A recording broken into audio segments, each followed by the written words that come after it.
you guys. At well, ito na po yung pinakihintay natin. Just like before, yung pinakita namin sa inyo paano magtanim ng tabako. Ngayon naman is how to harvest them. Ayan, pero ito hindi pa pwedeng ibenta po ang mga ito. Binibilad pa ho namin yan, katulad ng mga yan, oh. Yung mga nakabilad.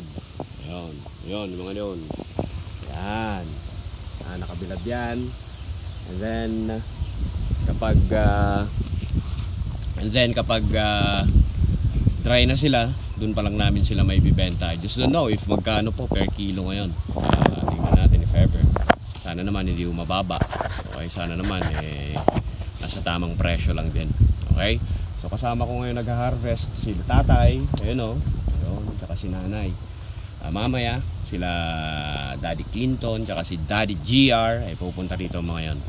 Okay, sila yung mag-ano neto. Sila yung bale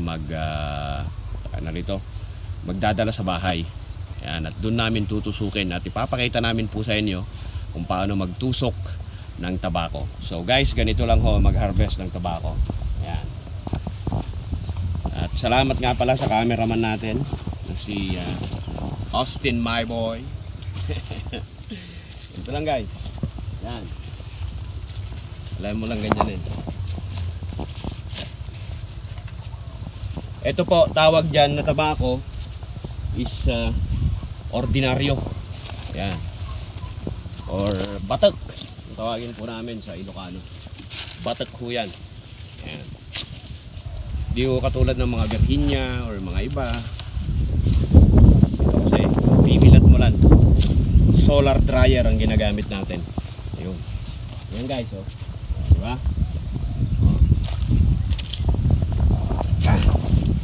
Guys, nakikita nyo yan, oh.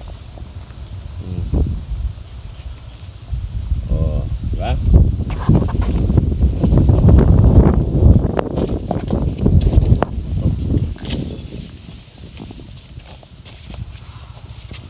After how many months na inalagaan, eto na. I-harvest na namin sila. Ayun. Sama pa namin si Pian. Natakot. Ayun, si tatay. Ayun. Si tatay. Tapos si nanay nandun naman. Ayan, kasama namin sila ngayon sa pag-harvest ng mga tabako. Okay? So guys, salamat nga pala sa lahat ng mga sumusuporta. Pasensya na.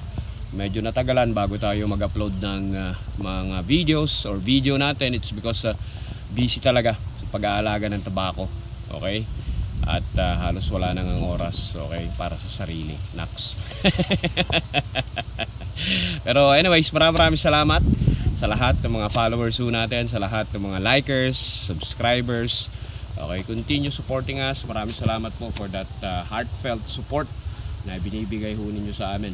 Okay, especially dito po sa ating pong channel na John Marino. Yun. At nga pala, shoutout ko lang si Ate Feng. Ate Feng, ayan, maraming salamat sa always mong panonood ng mga videos natin. Thank you. Okay, and ayan, regards and stay safe always. Ayan. Siyempre sa lahat ng mga followers natin, shoutout sa inyo.